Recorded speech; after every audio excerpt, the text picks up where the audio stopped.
তো জিকিরও করতে হবে বেশি, পড়াশোনা করতে হবে বেশি, মানে কীভাবে হবে?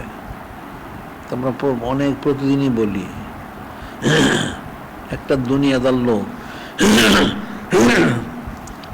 সে পালোয়ান হয়, শরীর চর্চা করে, নানাভাবে পালন খায়, অনেক খায়, সকালে দুপুরে রাত্রে 3 বেলা 5 বেলা অনেক খায়। সাধারণ লোক যা খায় তার চেয়ে 5-7-10 গুণ খায়। কেন? সেই শরীর চর্চা করে, কুস্তিগির হয়, পালোয়ান হয়, অনেক শক্তি দরকার, এই জন্য অনেক খায়। তখন দুনিয়াবী দৃষ্টিতে যে শরীরে শক্তি করতে হলে অনেক খেতে হয়, তাইলে আল্লাহ হইতে হলে, অলি আল্লাহ হইতে হলে এদের কত জিকির করতে হবে? সাধারণ লোক জায়গা তার চেয়ে 5-10 গুণ বেশি করতে হবে, তখন সে অলি আল্লাহ হবে না। কীভাবে হবে? একটা লোক যদি 3 বেলা ঠিক মতো না খায়, সে কি কুস্তিগির বা পালন হইতে পারবে? কোনো দিন পারবে না। তাকে অনেক খেতে হয়। জাহিরি গেজার দ্বারা সে শক্তিশালী হয় শারীরিকভাবে। তাইলে রুটাকে শক্তিশালী করতে হলে তো অনেক রুহানি গাঁজা খাইতে হবে। তো রুহানি গাঁজার তো জিকির আজকার বেশি বেশি করতে হবে। তোমরা জিকির আজকারই করো না, তাহলে কেমনে হবে? এটা মানুষ সবচেয়ে বড় মানুষের একটা দোষ, এটা জিকির আজকার করে না। জিকির তো 1-2 ঘন্টা তো করা উচিত কম, 24 ঘন্টা জিকিরের নিয়তে থাকা উচিত। সবকের নিয়তে যে কোনো কাজ করা, নিয়তটা করে কাজ শুরু করো, তাহলে সবকের নিয়তটা করলে ইচ্ছা নিচে ফয়েজ আসে, এছাড়া তো হবে না। অনেক জিকির করতে হবে। কিন্তু তোমাদের জিকিরের কোনো খোঁজ খবরই নাই। রসম রেওয়াজ, এখন রসম রেওয়াজ করে কত হবে? রসম রেওয়াজ তো হবে না, তো অনেক কোশিশ করতে হবে। এখন আল্লাহ বলছেন, আল্লাহ ইয়াস্তাবিলে মাইয়াশা ওয়াহদিলে মাইয়ুনিব, আল্লাহ যাকে ইচ্ছে মনোনীত করেন, আবার যারা কোশিশ করে তাদেরকে আল্লাহ পাক দান করেন। এখন সকল হয়তো মনোনীত না, কিন্তু কোশিশ তো করতে হবে। কোশিশ করলে হয়তো আল্লাহ মনোনীত করতেও পারেন। বিনা কোশিশে কোনো জিনিস হয় না। আসাই মিন্নাল ইতমিন, আল্লাহ চেষ্টা বান্দার তো আল্লাহ পুরো করেন। যত আউলিয়া কেরাম সবাই কোশিশ করছেন, বিনা কোশিশে তো হয় নাই। এই দেখুন আজকে যেমন পুরো পীর সাহেব ওনার বেসাল শরীফের দিন, এখন ওনার জীবনীতে আছে, ওনার তো যে বড় ছেলে হযরত আব্দুল্লাহ সিদ্দিক, উনি ওনার বয়স 60 বছর তখন হয়েছেন। ওনার শেষ দিকে ওনার সন্তান, আগে যারা অনেকে মারা গেছে, পরে হয়েছে। তো ওনার বয়স যখন অনেক হয়ে গেছে, ওনার একজন আহলিয়া, ওনার একাধিক আহলিয়া ছিলেন, একজন বললেন যে আপনার তো অনেক সময় হয়ে গেছে, কখন কি হয়, আপনি আপনার সন্তানদের কিছু নেয়ামত দিয়ে যান। তো উনি বললেন, নেয়ামত দিব? এদের তো আমার যা আছে এটা চাইলে না ধারণ করার ক্ষমতা কারো নাই, ঠিক কেমনে রাখবে? আমাকে আল্লাহ যে নেয়ামত দিয়েছেন, এটা চাইলে না ধারণ করার মতো কারোর ক্ষমতা নাই, তো কি দিব তাদেরকে? এটা আবার হযরত ওনার যে হুজুর বলা হয় যিনি, উনি এটা শুনলেন, শুনে উনি বাড়িতে বের হয়ে গেলেন। বের হয়ে গিয়ে অনেক রিয়াজ মাশাকাত করলেন, নিখোঁজ হয়ে গেছেন। তো ওনার যিনি মা ছিলেন খুঁজতেছেন, পাওয়া যাচ্ছে না। তো পুরো বিষয় বলা হলো যে এরকম না, জিন্দা আছে, আমার থেকে ফয়েজ নিচ্ছে। তো যাই হোক, অনেকদিন পর আসছেন, চুল দাড়ি সব বড় হয়ে গেছে। যাই হোক, একদিন পুরো বিষয় শুয়েছিলেন, তো ওনার পায়ের মধ্যে ফয়েজ দেয়। আমার পায়ের মধ্যে ফয়েজ দেয় কে? নিশ্চয়ই উনি আসছে, ওনার ডাক নাম ছিল কচি, কচি আসছে নিশ্চয়ই, খুঁজে পাওয়া গেল। যাই হোক, কি ব্যাপার?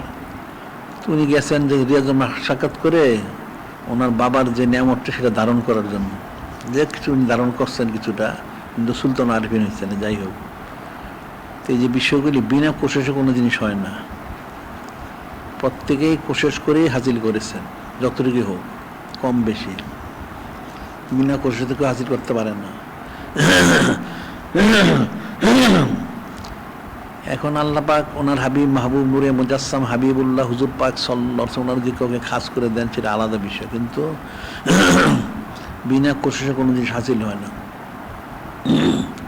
মোহব্বত, মারিফত, নিজবত, কুরবত, রাজামন্দি, শুনশান্তি এইভাবে হয় না। জিকির আজকার হলো ইলমে তাসawwুফের মূল, আরেকটা হচ্ছে সোহবত, দুইটা হলো মূল। এখন সোহবত ইখতিয়ার না করলো না, আবার জিকির আজকারও করলো না, কি ফাজিল করবে? তো কঠিন বিষয়। তোমাদের জিকির করা উচিত বেশি। প্রত্যেক আউলিয়া কেরামে অনেক রিয়াজ সাক্ষাৎ করছেন। এখন মানুষ হযরত সাহাবায়ে কিরাম রাদিয়াল্লাহু আনহুম বুঝে না, ওনারা যা করছেন তো কল্পনাতীত বিষয়। ওনারা তো অনেক করছেন, সুরতান মানুষ বুঝে না। ওনারা যে যুদ্ধ জেহাদ করলেন, অনেক কিছু করলেন, এটা তো অনেক বড় রিয়াজ সাক্ষাৎ। আর পরবর্তীতে আউলিয়া কেরাম ওনারাও করছেন। এখন হযরত সাহাবায়ে কিরাম রাদিয়াল্লাহু আনহুম নূরে মুজাসসাম হাবিবুল্লাহ হুজুর পাক সাল্লাল্লাহু আলাইহি ওয়াসাল্লাম সোদ মরা একবারে ইসলাম হাসিল করছেন। কিন্তু হাসিল করলে কি হবে? কোশিশ তো ঠিকই করছেন, ওনার সময় দিছেন, মাল দিছেন, জান দিছেন, সব দিছেন। মুফতি তো ওনারা এই মাকামটা হাসিল করেন নাই, সব দেওয়ার পরে হাসিল করছেন। তো পরবর্তী আউলিয়া কেরাম ওনারা যিনি যত দিছেন তত পেয়েছেন, এটা স্বাভাবিক কথা। 5 টাকা দিলে 5 টাকার মাল পাওয়া যায়, আর 5 কোটি টাকা দিলে 5 কোটি টাকার মাল পাওয়া যায়। যে যত দিবে সে তত পাবে, যত কোশিশ তত পাবে। আর এরপর যদি আল্লাহ পাক ওনার হাবিব মাহবুব নূরে মুজাসসাম হাবিবুল্লাহ হুজুর পাক সাল্লাল্লাহু আলাইহি ওয়াসাল্লাম ওনারা আলাদাভাবে কাউকে দেন, সেটা আলাদা কথা। কিন্তু সাধারণত কোশিশ করতে হবে, অনেক কোশিশ করতে হবে। সেটা কঠিন বিষয়।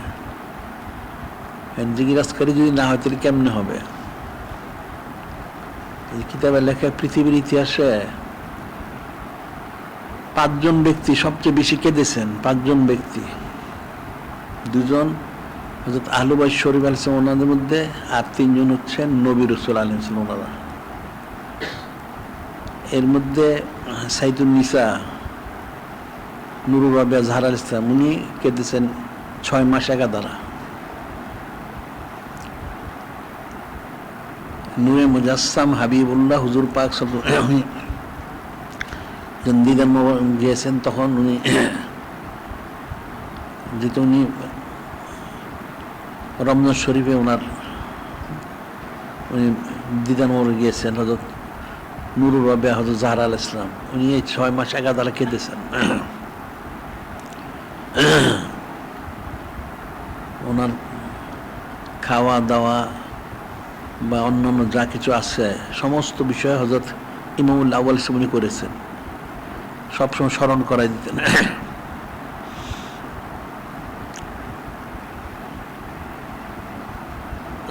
ওনাকে দেখা যেত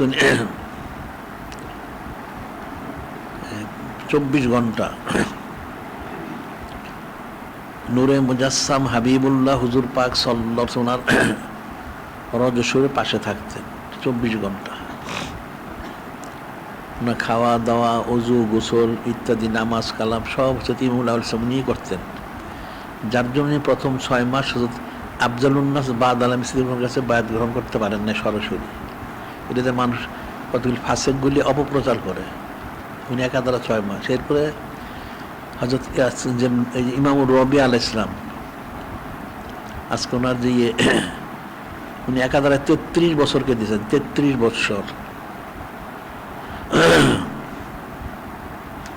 61 হিজরি 10 হারাম শরীফ থেকে শুরু করে ওনার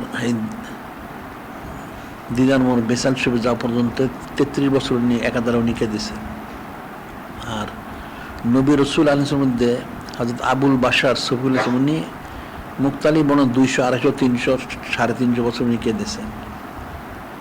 এরপর হযরত ইয়াকুব আলাইহিস সালাম উনি কেঁদেছেন একাধারা 40 বছর। ওনার আল্লাহ তো ইউসুফ আলাইহিস সালাম ওনার বলা জুদাইয়ের কারণে, যাই হোক উনি কেঁদে 40 বছর। এরপরে কেঁদেছেন হযরত ইয়াহিয়া আলাইহিস সালাম একাধারা 25 বছর কেঁদেছেন। 5 জন ব্যক্তি সবচেয়ে বেশি কেঁদেছেন। তার মধ্যে হযরত ইমাম রবিয়া আলাইহিস সালাম উনি 33 বছর কেঁদেছেন একাধারা। এখন ওনারা তো অনেক কিছু করেছেন, মানুষ তার এগুলো বুঝে না যে ওনারা মনোনীত সব কিছুই নিয়ামত প্রাপ্ত ওনারা, তারপরে ওনারা অনেক কিছু করেছেন।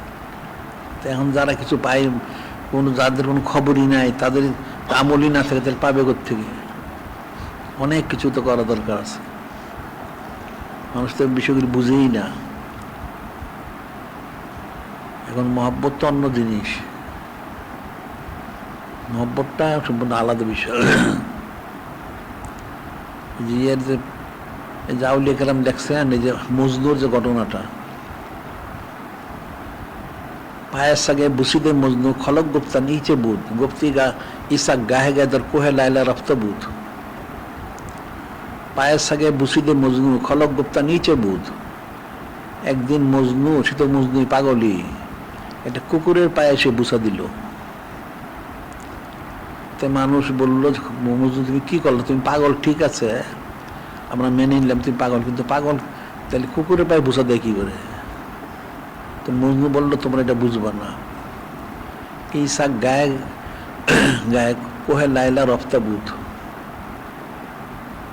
সেই জন্য বুঝা দিছে যে এই কুকুরটা তার যে সে যার মহব্বতে সে গরক, সে যে এলাকায় থাকে, এই কুকুরটা সেই এলাকার সে গলি দিয়ে চলাচল করে। এই কুকুরটা সেই গলি দিয়ে চলাচল করে। তার ধারণা হইলে হতে পারে তার যে মাসুক, যে তার পা যেখানে পড়েছিল, কুকুরের পাটা তো সেখানে পড়তে পারে, সেই মহব্বত সে বুঝা দিছে। তখন এটা মানুষ কি এটা বুঝবে যে মহব্বতটা তো সোজা জিনিস না, অনেক সূক্ষ্ম বিষয়, মহব্বত বোঝা যায় না, এটা অন্তরের সাথে সম্পৃক্ত। মানুষের মহব্বতটা হলো অন্তরের সাথে। তো মহব্বতটা যদি খাস না হয়, নিজবত কোনো দিন হবে না, মহব্বত থাকতে হবে। এখন তো মানুষের মহব্বত যদি থাকে, যে সাধারণ হাদিসে বলা হচ্ছে মান হাব্বা শাইন আকসারা যিকরাহু, যে জায়গায় মহব্বত সে তার কথা বেশি বলে। যেটা আমরা বলি হযরত নূরে মুজাসসাম হাবিবুল্লাহ হুজুর পাক সাল্লাল্লাহু আলাইহি ওয়াসাল্লাম, ওনার বিষয়টা তো আলাদা সম্পূর্ণ। তারপরেও উনি উম্মুল উলা কুবরা অনেক সানাসিবত করতেন, অনেক সানাসিবত করতেন। হযরত উম্মুল সালিসা সিদ্দিক আলাইহিস সালাম উনি প্রায় শুনতেন। উনি বলছেন, আমি তো ওনাকে কখনো দেখিনি, তা কিন্তু ওনার এত সানাসিবত। আমি দিন জিজ্ঞাসা করলাম, ইয়া রাসূল আল্লাহ, হাবিব আল্লাহ, আপনি ওনার এত সানাসিবত করেন, এটার হাকিকতটা কি? হাকিকত তো অনেক। তো একটা জিনিস বললেন কি, ইন্নী কদ রুজিকতু হুব্বাহা, ইন্নী কদ রুজিকতু হুব্বাহা, যে যিনি খালিক, যিনি মালিক আল্লাহ, ওনার মহব্বতটাকে আমার রিজিক করে দিয়েছেন। সুবহানাল্লাহ। এখন মহব্বতটাকে রিজিক করতে হবে। নূরে মুজাসসাম হাবিবুল্লাহ হুজুর পাক সাল্লাল্লাহু আলাইহি ওয়াসাল্লাম মহব্বতটাকে রিজিক করতে হবে, তখন সে সব কাজ করতে হবে। আপনি তো কোনো দিন পারবেন না। তো রিজিক তো এইভাবে হবে না, অনেক জিকির করতে হবে।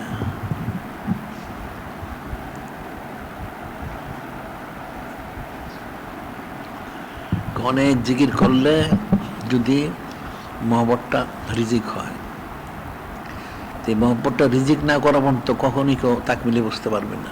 এটা কঠিন বিষয়, অনেক সূক্ষ্ম বিষয়। যে মানুষের আকিদার যে বিষয়টা, আকিদা হোসনে জন বা আদব সরব সবই যাই হোক, এটা তো নিজবতের সাথে। যত নিজবত হবে সে অনুযায়ী তার আকিদা শুদ্ধ হবে, তার হোসনে জন হবে, আদব সরবত হবে। এই যে আমরা খাজা সাহেব রহমতুল্লাহর যে ঘটনাটা বলা হয়, খাজা সাহেব রহমতুল্লাহ বায়াত হইলেন, এখন ওনার শায়েখ খাজা ওসমান রহমতুল্লাহ সবক সব দিলেন, সবক সব করলেন, 3 মাস সবক হয়ে গেছে। এখন আপনাকে নিয়ে সে কাবা শরীফে আল্লাহ পাকের কাছে কবুল করাইতে হবে। আচ্ছা ঠিক আছে, অনেকে নিয়ে গেলেন মক্কা শরীফে, যে ওখানে তাওয়াফ করাইলেন, করে বলেন, দোয়া করলেন যে আল্লাহ পাক, আমি তো মনিউদ্দিনকে নিয়ে আসছি, আপনি কবুল করেন। তো গায়েব থেকে হ্যাঁ ঠিক আছে, কবুল করা হইলো। সুবহানাল্লাহ।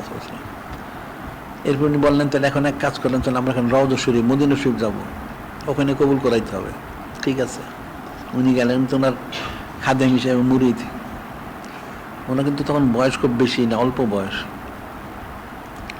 উনি ওনার কাছে ওনার 22 বছর 22 বছর পরে গিয়ে 22 বছর বয়সে সব বায়াত হয়েছেন। এরপরে 1 বছরের মধ্যে ওনার সব হয়ে গেছে, 1 বছরও লাগে না, অল্প সময়। তো রজব শরীফে নিয়ে গেছেন। এখন খাজা ওসমান হানি উনি গিয়ে তো সালাম দিলেন, আর খাজা সাহেব উনি মাথা নিচু করে দাঁড়ায় রয়েছেন। উনি একদম মাথা নিচু করে একদম নিচের দিকে তাকায় দাঁড়ায় রয়েছেন। খাজা ওসমান হানি উনি দেখতেছেন উনি কী করেন। তিনি বললেন আপনি সালাম দিছেন? ওনাকে বললেন, তিনি বলতেছেন রজব শরীফের মধ্যে দাঁড়ায়ে যে আমার শায়েখ আপনি আমাকে অনুমতি দিচ্ছেন সালাম দেওয়ার, আমি তো আপনার গোলাম, গোলাম তো মনিবের ছাড়া সালাম দিতে পারেন না। উনি তাজ্জুব হয়ে গেলেন যে উপযুক্ত মুরিদ, সালাম দেন। উনি সালাম দিলেন, তখন বলা হইলো কবুল করা হইলো সুবহানাল্লাহ সাল্লাল্লাহু আলাইহি ওয়াসাল্লাম।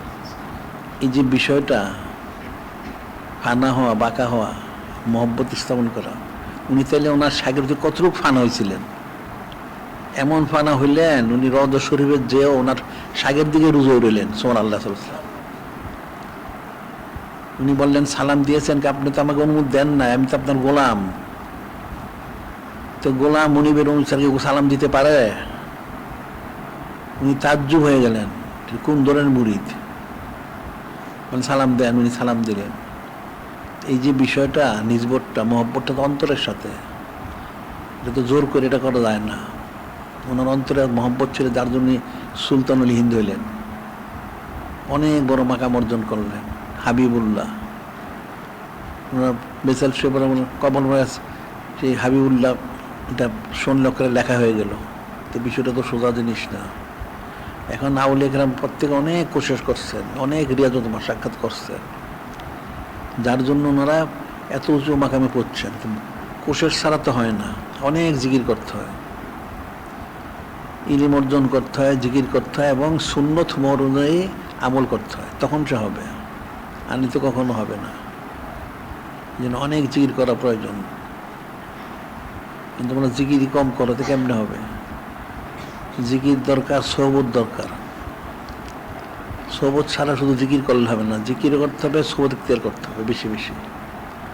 তখন ফয়েজ তাওজ্জুহ হাসিল হলে সেটা সহজ হবে।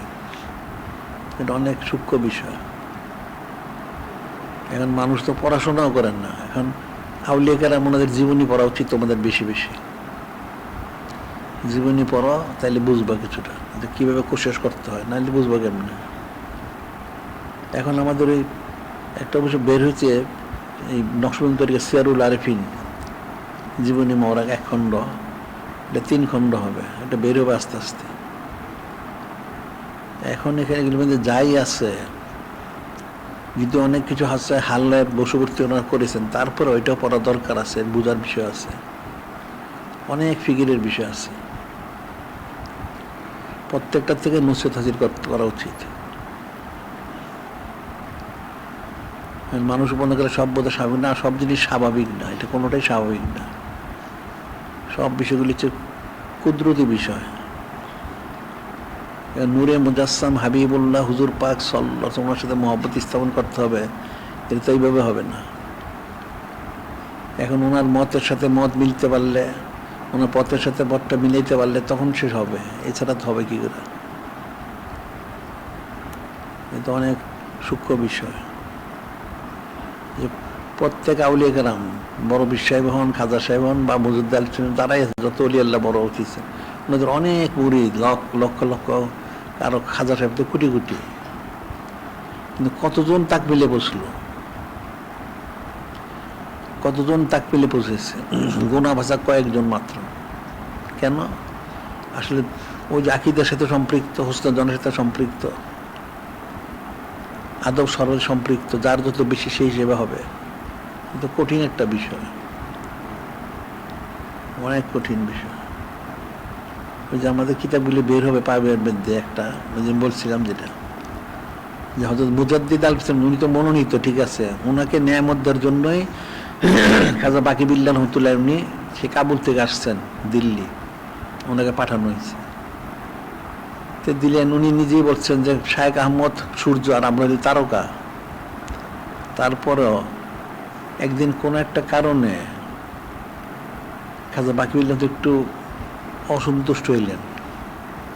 অসন্তুষ্ট হয়ে একটা সুতা নিয়ে একটা গিরু দিলেন, যে তাকে গিরু দিয়ে দিলাম। গিরু দিয়ে দিলেন। ওনার সাথে ছিলেন রফিউদ্দিন মহতাজ দেহলভী রহমতুল্লাহ আলাইহ। উনি হলেন আবার হযরত আব্দুর রহিম মহতাজ ওনার নানা, উনি ওনার সাথে খুব মহব্বত ওনার সাথে ছিল। তিনি গিরু দিয়ে সুতাটা ফেলে দিলেন। তো ফেলে দিলেন, উনি আবার রফিউদ্দিন মহতাজ বুঝতেন যে উনি তো খুব জালালি হালের, উনি সহজে কারো কোনো গুরুত্ব দেন না, খাজা বাকিউল্লাহ রহমতুল্লাহ আলাইহ। তো উনি আবার সুতোটা নিয়ে রেখে দিলেন, যেটা কোনটা কী অবস্থা হয়। এদিকে হয়তো মুজাদ্দিদ আলোচনা উনি তো অস্থির হয়ে গেলেন, ওনার সমস্ত মনে সবক এলোমেল হয়ে গেছে, সমস্ত কিছু এলোমেল হয়ে গেছে, উনি অস্থির হয়ে গেলেন। উনি আসছেন, এখন ওনার কাছে কে সুপারিশ করবে, যাকে উনি বলেন কেউ যে না আমাদের পক্ষে সম্ভব না ওনার কাছে কিছু বলা, উনি যে জালালি হাল, যে কেউ তার কোনো ক্ষতি হয়ে যাবে। তো একজন বলে তাহলে এক কাজ করা যেত, শাহ রফিউদ্দিন মহতাজ দেহলভী রহমতুল্লাহ ওনার সাথে খুব মহব্বত, ওনাকে বললে উনি যে কিছু করতে পারেন। তো উনি ওনাকে বললেন, হ্যাঁ আমি তো জানি বিষয়টা, উনি যে কী করছেন এটা আমি জানি, উনি এটা গিরু দিচ্ছেন, এই জন্যই অবস্থা। তো এখন এটা ছুটাইতে হবে, কেমনে ছুটাইতে হবে। তো এখন হয়তো রফিউদ্দিন উনিও কথাবার্তা সাহস পান, ওনার জালালি হাল, খুব জালালি হাল। তো একদিন নিরিবিলি বললেন, হুজুর আপনি যে এটা গিরু দিচ্ছেন, এখন ওনার হাল তো ব্যতিক্রম হয়ে গেছে, তো গিরুর তো ছুটাই দেওয়া দরকার। তিনি বললেন গিরু দিয়েছে, সুতো আমি ফেলেছি, কই গেছে আমি কি জানি, আমি গিরুর সুতো তো ফেলে দিছি, সুতো কোথায় গেছে কে জানে। তিনি বললেন আমি তো জানি সুতোটা কোথায় আছে, কোথায় আছে তিনি আসো। উনি তো এটা রেখে দিছিলেন, উনি এনে দিলেন এই যে সুতাটা যে আপনি গিরু দিচ্ছেন এটা ছুটাই দেন। উনি তো এটা ছুটাই দিলেন, তো ওনার হালটা স্বাভাবিক হয়ে গেল। এই যে বিষয়টা এটা কঠিন বিষয়, নিজবোধ করবোটা অনেক সূক্ষ্ম বিষয়। উনি ওনার ছানাছুত নিজেই করছেন, পরে উনি আবার গিরুই দিলেন। এই যে বিষয়গুলি এটা মানুষ তো সাধারণ কখনোই বুঝবে না। এলমে তাসাবটা খুব সূক্ষ্ম বিষয়। উনি তো গিরুদে ফেলে দিছিলেন, যদি ফেলে দিতেন না পাওয়া যেত তাহলে আর কোনো সম্ভব হইতো না। কিন্তু শাহ রফিউদ্দিন মহতাজ উনি বুঝছেন যে ব্যাপারটা তো ব্যতিক্রম দেখা যায়, আর ওনার হালটাও তখন খুব জ্বালালি ছিল। তিনি যখন ফেলে দিলেন দেখছেন এটা তাড়াতাড়ি নিয়ে ওনার কাছে হেফাজতে রাখছেন। এখন বিষয়গুলি সূক্ষ্ম বিষয়। এখন নিজবোধ করবোধ মহব্বত সামান্য ব্যতিক্রম হলে যদি এরকম হয়ে যায় তাহলে মানুষ কেমনে কি করবে, তো কঠিন বিষয়। তো এই জন্য হাজার হাজার লক্ষ লক্ষ কোটি কোটি মুরিদ, তা লক্ষ লক্ষ মুরিদ, এখন মুরিদের যদি সে আকীদা শুদ্ধ না থাকে, আদব সরাবত না থাকে হোসেন, তাহলে তো সে তাকে হাসিল করতে পারবে না। এই জন্য অনেক জিকির করা দরকার, অনেক সৌদিকতের করা দরকার। এখন মানুষ ওলি আল্লাহ হয় না, ওলি আল্লাহ হবে কেমনে মানুষ, এখন তো কঠিন, আখিরি জামান, অনেক ফেতনার যুগ। এখন তো অনেক ফেতনা, আগে তো এত ফেতনা ছিল না। এখন মানুষের হারাম কাজে একাকার, আলেম সুফি দরবেশ সব একাকার হয়ে গেছে। আওয়ামুন্নাস, গান বাজনা বেপরদা, ছবি টিভি, খেলাধুলা, এটা সেটা নানান, সারাদিন দুনিয়ার ফিকির। আর এখন মানুষের দুনিয়াটা কঠিন হয়ে গেছে, কামাই রোজগার করা কঠিন, এখন রিজিকের ফিকির করতে অনেক। তো ওই ফিকির করতে করতে মানুষ মূলত থেকে ফৌত হয়ে যায়, নাউজুবিল্লাহ। এটা তো সোজা জিনিস না, ইস্তেকামত থাকাটা অনেক কঠিন বিষয়। হযরত সাহাবায়ে কিরাম ওনাদের তো ইস্তেকামত ছিলেন, কামিল করছেন। তো যে সমস্ত আউলিয়া কেরাম ইস্তেকামত ওনারা কামিল করছেন, যারা ইস্তেকামত থাকতে পারেন না তারা কেমনি কি করবেন, এটা কঠিন বিষয়। এই জন্য তোমাদের অনেক জিকির করা উচিত এবং জিকিরের সবকের নিয়তে থাকা উচিত, আর বেশি বেশি সৌদিকতের করা উচিত। তাইলে যদি সম্ভব হয়, অন্যায় তো সম্ভব হবে না। এটা অনেক কঠিন বিষয়। কিন্তু আমরা প্রায় বলি এই সমস্ত বিষয়গুলো, কিন্তু মানুষ তো তোমরা ফিকিরই করো না, বুঝবো কেমনে? ফিকির করো না, বুঝো না, মনোযোগ দিয়ে শোনো না, মজলিসে থাকলে ঝুমাইতে থাকো সারাক্ষণ, তো শুনবা কেমনে? শিখবা কেমনে? শিখতে তো পারবা না। এখন তোমাদের দায়িত্ব হলো বাদেশা বাদ দুরুশটা ঠিক মতো পাঠ করা, পাঁচান পাত যাদের নূতন পাঁচান পাত জারি করো, এরপর সবকগুলি করো। কমপক্ষে সুলতান আজকাল পর্যন্ত যাওয়া এটা ফরজ। এরপরে আমলগুলি সুন্নত প্রদান করবে, ইলিমগুলি আমাদের কিতাবগুলি পাঠ করবে, আর বেশি বেশি সৌদ ইখতিয়ার করবে। না করলে তো কোনোদিন তোমরা হাকিকতে বুঝতে পারবে না। প্রসাদ জন্য এটা তরতিব আছে সব জিনিসের। সেই জন্য বললাম যে আউলিয়া কিরামের জীবনীগুলি পড়ো, সাহাবাই কিরাম তোমার জীবনীগুলিও পড়া উচিত। তুমি পড়লে তো মানুষ বুঝবে না সহজে ওনারা যা করছেন, এটা তো কোনো কল্পনাই করা যায় না। ওনারা 24টা পুরা জিন্দি সময়টা দিয়ে দিচ্ছেন, আবার সমস্ত বলছেন সব মাল দিয়ে দিচ্ছেন, এটা তো কোনোদিন স্বাভাবিক না, সব মাল দিয়ে দিচ্ছেন। আচ্ছা, এরপর আবার বলছেন জান দেন, জেহাদ দেখেছেন, জান দিয়ে দিচ্ছেন, এটা কোনো স্বাভাবিক বিষয় না, অনেক সূক্ষ্ম বিষয়। ওনারা যে এত বড় মাকাম হাসিল করলেন, রাদিয়াল্লাহু আনহু রাদু আন, আল্লাহ অনন্ত অনন্তকালের জন্য খুশি হয়ে গেছেন, আর কখনো অসন্তুষ্ট হবেন না। সুবহানাল্লাহ, এটা মানুষ বুঝবে কোত্থেকে? এখন মানুষ হযরত সাহাবায়ে কিরাম রাদিয়াল্লাহু বিরুদ্ধে বলে নাউযুবিল্লাহ, তো গণ্ড মূর্খ এগুলি, আমাদের বিষয় তো স্বাভাবিক না। বললাম যে একটা হাদিসে বলছেন মুনা সালেহ সিদ্দিক আলাইহিস সালাম, যে নূরে মুজাসসাম হাবিবুল্লাহ বলছেন ইন্না আশরারা উম্মতি আজরাউহুম আলা সাহাবাতি, আমার উম্মত ওই লোকটা নিকৃষ্ট যে আমার হযরত সাহাবায়ে কিরাম রাদিয়াল্লাহু প্রতি সে বেপরোয়া, অর্থাৎ খারাপ আকীদা পোষণ করে। নাউযুবিল্লাহ, কঠিন। এখন তোমরা জিকির আজকার করো, সদিকতার করো, আর এখন তো বিশেষ যে মাহফিল হচ্ছে, এটা তো 90 দিন 100 শেষ হবে, কিন্তু আমরা তো অনন্তকাল জারি করেছি, তোমরা তো এটাও বুঝো নাই। এখন বিশেষ ইন্তজাম 90 দিন অনেক বড়, হ্যাঁ ঠিকই আছে, 3 মাস, ওইটা অনেক বড়, কিন্তু অনন্তকালটা ওটা তোমরা বুঝো নাই।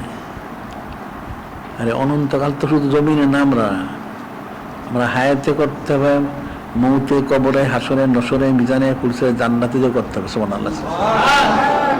তাহলে সেটা হলো অনন্তকাল, যে কালের কোনো শেষ নাই। খালিদিনা ফিহি আবাদা, অনন্তকাল, এটা মনে রাখতে হবে। তাহলে আজকে বন্ধু থাক।